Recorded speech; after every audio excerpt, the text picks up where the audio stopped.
అందరికీ నమస్కారం అండి. ఈ రోజు వీడియోలో 2024వ సంవత్సరంలో ఆషాఢ మాసంలో రానున్నటువంటి ఆషాఢ వారాహి గుప్త నవరాత్రులు ఎప్పటి నుంచి ఎప్పటి వరకు ప్రారంభం కానున్నాయి, 9 రోజులు అమ్మవారి అలంకరణలు, అలానే నైవేద్యాలు, తిథులు, వాటన్నిటి గురించి క్లియర్గా నేను ఇప్పుడు తెలియజేస్తానండి.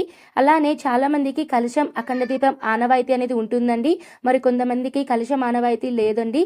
అలాంటి వాళ్ళు ఏ విధంగా పూజ చేసుకోవాలి, అలానే మహా నైవేద్యంగా ఏమి సమర్పించాలి, ఇలా పూర్తి సమాచారంతో వీడియో అనేది అందిస్తున్నాను. వీడియోని మాత్రం స్కిప్ చేయకుండా చూడండి. ప్రతి సంవత్సరము కూడా మనకి 4 నవరాత్రులు అనేటివి వస్తూ ఉంటాయండి. జనవరిలో శ్యామలాదేవి నవరాత్రులు, చైత్ర మాసంలో చైత్ర వసంత నవరాత్రులు, ఆషాఢ మాసంలో వారాహి గుప్త నవరాత్రులు, ఆశ్వీజ మాసంలో దేవి శరన్నవరాత్రులు. ఈ 4 నవరాత్రులు అయితే మనకి రానున్నాయండి. వీటిల్లో ఆషాఢ మాసంలో వచ్చే నవరాత్రులు మనము గుప్త నవరాత్రులు అనే పేరుతో అయితే పిలుస్తామండి. ఈ నవరాత్రులను చాలా గుప్తంగా అయితే జరుపుకుంటామండి.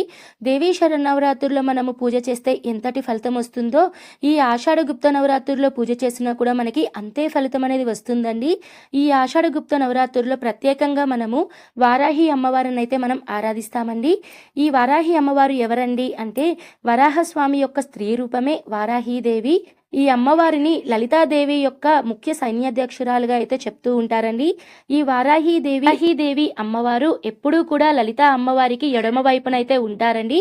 వారాహి అమ్మవారిని పూజించడం వలన ఘోరమైన కష్టాల నుంచి కాపాడుతారు. భూ సంబంధ వివాదాలు ఉన్నవారికి, కోర్టు సంబంధిత గొడవలు ఉన్నవారికి చక్కటి పరిష్కారం అనేది చూపుతారండి. శత్రు వినాశనం, అలానే పంటలకు పొలాలకు సంబంధించిన సస్య దేవతగా కూడా ఈ వారాహి దేవిని అయితే చెప్తారండి. సస్యదేవతకు మూలం వారాహీదేవి అని కూడా చెప్తూ ఉంటారు. ఈ అమ్మవారికి ఒక చేతిలో నాగలి, ఒక చేతిలో రోకలి అనేది ఉంటుందండి. భయంకరమైనటువంటి ఆరోగ్య సమస్యల నుంచి ఈ వారాహి అమ్మవారి పూజ అనేది చేయడం వలన వాటి నుంచి కోలుకుంటారు అని కూడా చెప్తూ ఉంటారు. ఇంతటి విశేషమైనటువంటి వారాహి నవరాత్రులు 2024వ సంవత్సరంలో ఎప్పటి నుంచి ఎప్పటి వరకు ఉన్నాయో నేను తెలియజేస్తానండి. 2024వ సంవత్సరంలో శ్రీ క్రోధినామ సంవత్సరం, ఉత్తరాయణం, గ్రీష్మ ఋతువు, ఆషాఢమాసం శుక్ల పాడ్యమి తిథి, జూలై 6వ తేదీ శనివారం రోజు పాడ్యమి తిథి నుంచి జూలై 15వ తేదీ సోమవారం నవమి తిథి వరకు మనకి ఆషాఢ గుప్త నవరాత్రులు అయితే ఉన్నాయండి. మరి ఈ నవరాత్రుల్లో మొదటి రోజు నుంచి 9వ రోజు వరకు అమ్మవారిని ఏ రూపంలో ఆరాధించాలి, ఏ నైవేద్యం సమర్పించాలో వాటి గురించి ఇప్పుడు నేను తెలియజేస్తానండి. మొదటి రోజు వరాహి నవరాత్రులు మనం ముఖ్యంగా 9 రోజులు అమ్మవారిని అయితే ఆరాధిస్తాం కదండి. మరి అమ్మవారిని ఏ రూపంలో ఆరాధించాలి 9 రోజులు అంటే, సాధారణంగా నార్త్ సైడ్ అయితే అమ్మవారిని అష్టమాతృకల రూపంలో అయితే ఆరాధిస్తారండి. అలానే మన సైడ్ అయితే ఎక్కువ దక్షిణ భారతం సైడ్ కూడా నవదుర్గల రూపంలో అయితే ఆరాధిస్తూ ఉంటారండి. ఎక్కువగా తమిళనాడు అటు సైడ్ ప్రాంతాల్లో అయితే వారాహి అమ్మవారి స్వరూపాలు అయితే ఉన్నాయండి. లఘు వారాహి అని ఇలా అమ్మవారి వారాహి రూపాలలో కూడా ఆరాధిస్తూ ఉంటారు. మీరు ఎలా అన్నా కూడా మీరు పూజ చేసుకోవచ్చండి. నేనైతే ఈ వీడియోలో నవదుర్గల రూపంలో ఆరాధించుకునే వాళ్ళు, అలానే అష్టమాతృకల రూపంలో ఆరాధించుకునే వాళ్ళు ఏ రూపంలో ఆరాధించుకోవాలో ఇప్పుడు నేను తెలియజేస్తానండి. మొదటి రోజు అంటే జూలై 6వ తేదీన పాడ్యమి తిథి శనివారం రోజున అమ్మవారిని నవదుర్గల రూపంలో ఆరాధించే వాళ్ళు శైలపుత్రీదేవి రూపంలో ఆరాధించవలసి ఉంటుందండి. అలానే అష్టమాతృకల రూపంలో పూజించే వాళ్ళు అమ్మవారిని ఇంద్రాణీదేవి రూపంలో అయితే పూజించుకోవాల్సి ఉంటుంది. ఈ రోజు తిథి విషయానికి వస్తే, శనివారం రోజు తెల్లవారుజామున 3:57 నుంచి 6వ తేదీన శనివారం రోజు రాత్రి తెల్లవారుజామున 4:25 వరకు మనకి పాడ్యమి తిథి అయితే ఉంటుందండి. ఈ రోజు నివేదించవలసిన నైవేద్యం పాల పాయసం, పొంగలి. ఈ రోజు మొదటి రోజు కాబట్టి కలశ స్థాపన, అఖండ దీపం అనేది 6వ తేదీన సూర్యోదయానికి ముందే మీరు కలశం అనేది, అఖండ దీపం అనేది పెట్టుకోవాలండి.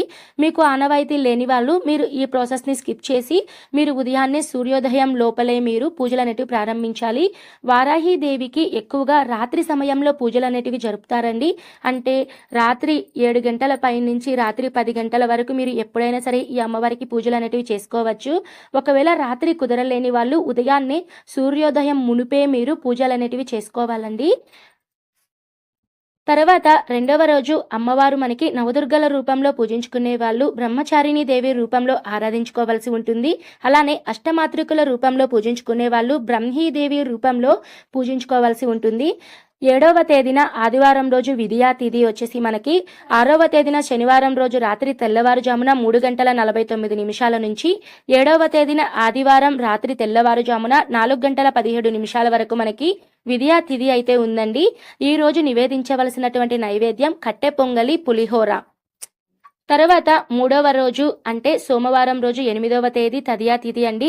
ఈ రోజున నవదుర్గాదేవి రూపంలో పూజించుకునే వాళ్ళు చంద్రఘంటాదేవి రూపంలో ఆరాధించుకోవాల్సి ఉంటుంది. అలానే అష్టమాతృకుల రూపంలో పూజించుకునే వాళ్ళు వైష్ణవీదేవి రూపంలో అయితే ఆరాధించుకోవాల్సి ఉంటుందండి. ఈ రోజు తదియా తిథి విషయానికి వస్తే 7వ తేదీన ఆదివారం రాత్రి తెల్లవారుజామున 4:18 నుంచి 8వ తేదీన సోమవారం రోజు రాత్రి తెల్లవారుజామున 5:11 వరకు మనకి తదియా తిథి అయితే ఉందండి. ఈ రోజు నైవేద్యం వచ్చేసి కొబ్బరి అన్నం, బెల్లం పాయసం. 4వ రోజు అంటే 9వ తేదీ మంగళవారం రోజు మనకి అమ్మవారు నవదుర్గల రూపంలో పూజించుకునే వాళ్ళు అమ్మవారిని కూష్మాండాదేవి రూపంలో ఆరాధించుకోవాల్సి ఉంటుంది. అలానే అష్టమాతృకుల రూపంలో పూజించుకునే వాళ్ళు అమ్మవారిని మహేశ్వరీ దేవి రూపంలో ఆరాధించుకోవాల్సి ఉంటుందండి. ఈ రోజు చవితి తిథి విషయానికి వస్తే చవితి తిథి 8వ తేదీన సోమవారం రాత్రి తెల్లవారుజామున 5:12 నుంచి 10వ తేదీ బుధవారం ఉదయం 6:42 వరకు మనకి చవితి తిథి అయితే ఉందండి. ఈ రోజు నివేదించవలసినటువంటి నైవేద్యం దద్దోజనం, అల్లంగారెలు. 5వ రోజు అంటే 10వ తేదీ బుధవారం రోజు నవదుర్గల రూపంలో ఆరాధించుకునే వాళ్ళు స్కందమాతాదేవి రూపంలో ఆరాధించుకోవాల్సి ఉంటుంది. అలానే అష్టమాతృకుల రూపంలో ఆరాధించుకునే వాళ్ళు అమ్మవారిని కౌమారీదేవి రూపంలో ఆరాధించుకోవాల్సి ఉంటుంది. ఈ రోజు పంచమీ తిథి విషయానికి వస్తే 10వ తేదీన బుధవారం రోజు ఉదయం 6:43 నుంచి 11వ తేదీన గురువారం రోజు ఉదయం 8:25 వరకు మనకి పంచమీ తిథి అయితే ఉంటుందండి. ఈ రోజు నైవేద్యం వచ్చేసి మనం పెసరపప్పుతో అన్నం, అలానే దద్దోజనం ఈ నైవేద్యాలను నివేదించాలి. తర్వాత 6వ రోజు అమ్మవారు మనకి నవదుర్గల రూపంలో ఆరాధించుకునే వాళ్ళు కాత్యాయని దేవి రూపంలో పూజించుకోవాల్సి ఉంటుంది. అష్టమాతృకుల రూపంలో పూజించుకునే వాళ్ళు చాముండేశ్వరి దేవి అవతారంలో మనం పూజించుకోవాల్సి ఉంటుందండి. ఈ రోజు 11వ తేదీన గురువారం రోజున షష్ఠీ తిథి వచ్చేసి ఉదయం 8:26 నుంచి 12వ తేదీన శుక్రవారం ఉదయం 10:22 వరకు మనకి షష్ఠీ తిథి అయితే ఉంటుంది. ఈ రోజు నివేదించవలసినటువంటి నైవేద్యం పులిహోర, కేసరి. 7వ రోజు 12వ తేదీ ఈ రోజు నవదుర్గల రూపంలో ఆరాధించుకునే వాళ్ళు అమ్మవారిని కాళరాత్రీదేవి రూపంలో ఆరాధించుకోవాల్సి ఉంటుంది. అలానే అష్టమాతృకుల రూపంలో ఆరాధించుకునే వాళ్ళు శాకంబరీ దేవి రూపంలో మనము ఆరాధించుకోవాల్సి ఉంటుందండి. 12వ తేదీ శుక్రవారం సప్తమి తిథి వచ్చేసి మనకి శుక్రవారం ఉదయం 10:23 నుంచి 13వ తేదీన శనివారం రోజు ఉదయం అంటే పగలు 12:22 వరకు అయితే మనకి సప్తమి తిథి ఉంటుందండి. ఈ రోజు నివేదించవలసినటువంటి నైవేద్యం వివిధ రకాల పండ్లతో మీరు అమ్మవారికి నివేదన అనేది చేసుకోవచ్చండి. 8వ రోజు అమ్మవారి నవదుర్గాదేవి రూపంలో ఆరాధించుకునే వాళ్ళు మహాగౌరీదేవి రూపంలో ఆరాధించుకోవాల్సి ఉంటుందండి. అష్టమాతృకుల రూపంలో ఆరాధించుకునే వాళ్ళు అమ్మవారిని వారాహీదేవి రూపంలో అయితే ఆరాధించుకోవాల్సి ఉంటుంది. ఈ రోజు తిథి విషయానికి వస్తే 13వ తేదీన శనివారం రోజు ఉదయం 12:23 అంటే మధ్యాహ్నం నుంచి 14వ తేదీన ఆదివారం రోజు మధ్యాహ్నం 2:16 వరకు మనకి అష్టమి తిథి అయితే ఉంటుందండి. ఈ రోజు నివేదించవలసినటువంటి నైవేద్యం పానకం, చక్కెర పొంగలి. 9వ రోజు చివరి రోజు నవదుర్గల దేవి రూపంలో ఆరాధించుకునే వాళ్ళు అమ్మవారిని సిద్ధిదాత్రి దేవి రూపంలో ఆరాధించుకోవాల్సి ఉంటుందండి. అలానే అష్టమాతృకుల దేవి రూపంలో ఆరాధించుకునే వాళ్ళు లలితాదేవి రూపంలో అయితే ఆరాధించాలి. ఈ రోజు నవమి తిథి విషయానికి వస్తే 14వ తేదీన జూలై ఆదివారం రోజు మధ్యాహ్నం 2:17 నుంచి 15వ తేదీన సోమవారం మధ్యాహ్నం 3:50 వరకు మనకి నవమి తిథి అయితే ఉంటుందండి. ఈ రోజు నివేదించవలసిన నైవేద్యం మీ శక్తి కొలది మీరు ఏవైనా సరే నివేదించవచ్చండి. ఇప్పుడు చాలా మందికి ఒక సందేహం అయితే ఉంటుందండి, మాకు కలశం, అఖండ దీపం ఆనవాయితీ లేదండి, మరి మేము పూజ ఎలా చేసుకోవాలి అంటే పర్లేదండి, మీ ఇంటి ప్రకారం ఆనవాయితీ ఉంటే మీరు పెట్టుకొని పూజ అనేది చేసుకోవచ్చు. లేదు అంటే కలశం, అఖండ దీపం స్కిప్ అనేది చేసేసుకొని కలశం, అఖండ దీపం ఆ ప్రాసెస్ ని స్కిప్ చేసి మీరు యథావిధంగా అమ్మవారికి ఉదయం రాత్రి మీరు పూజ సమయంలో పూజలు చేస్తే చాలా మంచిది.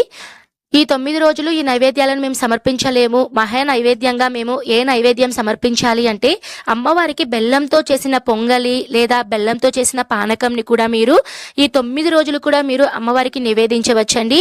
ఈ 9 రోజులు కూడా మీరు అమ్మవారికి సంబంధించినటువంటి మంత్రాలు మీకు ఏవీ తెలియవు అనుకున్నప్పుడు ఇప్పుడు నేను మీకు ఒక మంత్రాన్ని డిస్ప్లే మీద చూపిస్తున్నానండి. ఈ మంత్రాన్ని మీరు ప్రతిరోజు కూడా అమ్మవారి దగ్గర 108 సార్లు కానివ్వండి లేదా 9 సార్లు 51 సార్లు మీ శక్తి కొలది మీరు ఎన్నిసార్లు అయినా సరే మీరు ఈ మంత్రాన్ని చెప్పుకుంటూ మీరు అష్టోత్తర శతనామావళి పూజనైతే చేసుకోవచ్చండి. మంత్రం వచ్చేసి ఓం ఐం గ్లౌం నమో వారాహి దేవ్యై నమః. నేను ఒకసారి మళ్ళీ మంత్రాన్ని చెప్తున్నానండి. ఓం ఐం గ్లౌం నమో వారాహి దేవ్యై నమః. ఈ మంత్రాన్ని మీరు కనుక రోజు పఠించినా కూడా చాలా మంచిదండి. ఇదండి ఈ వీడియోలో 2024వ సంవత్సరంలో వారాహి గుప్త నవరాత్రులు ఎప్పటి నుంచి ఎప్పటి వరకు ఉన్నాయి, 9 రోజులు అలంకరణలు వీటన్నిటి గురించి తెలియచేశాను కదా అండి.